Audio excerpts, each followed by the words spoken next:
Getting a SoloQ Cashout win with 15 unique builds. Heavy build 2, Flying Fiery Goo Cocoon. Every piece of this build plays a crucial role in the nonsense that I'm pulling off. The Anti-Grav Cube acts as a Red Bull, giving the Cashout wings, and the KS breaks any ceilings that may be blocking its flight. When rising to its greatest height, a Goo Cocoon can be prepared around the young yellow caterpillar. Just make sure the C4 and Pyromine are firmly grasping the cache before you close up the cocoon for that molten gooey center.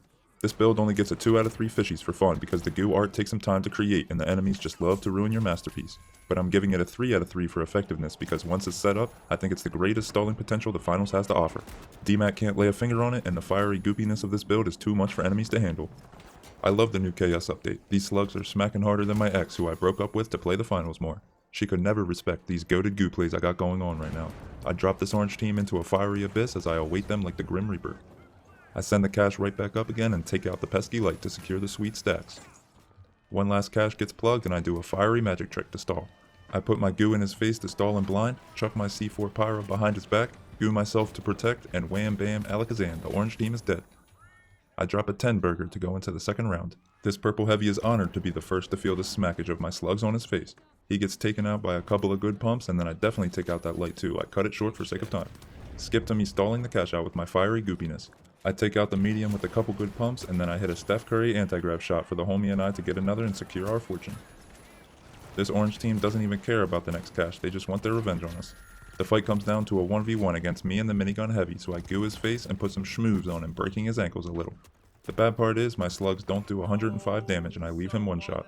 It's okay though, I make up for it in the next fight when both of my homies are dead and I'm left with another 1v1. The Pyromine into a 1 pump is devious. The last cache was hella tight, but we helped Purple get in and secure the second place with my teammates being the ones that go crazy this round. The final round craziness commences with us getting the first plug.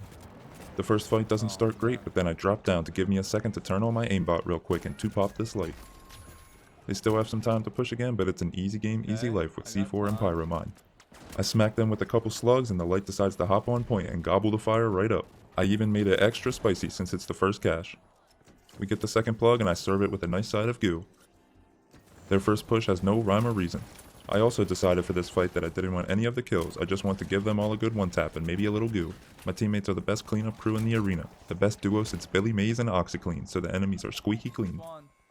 My last touches of goo go down before the next push, so we're more than prepared. I kill the light and get some good pumps in on the heavy, so I've basically done my job.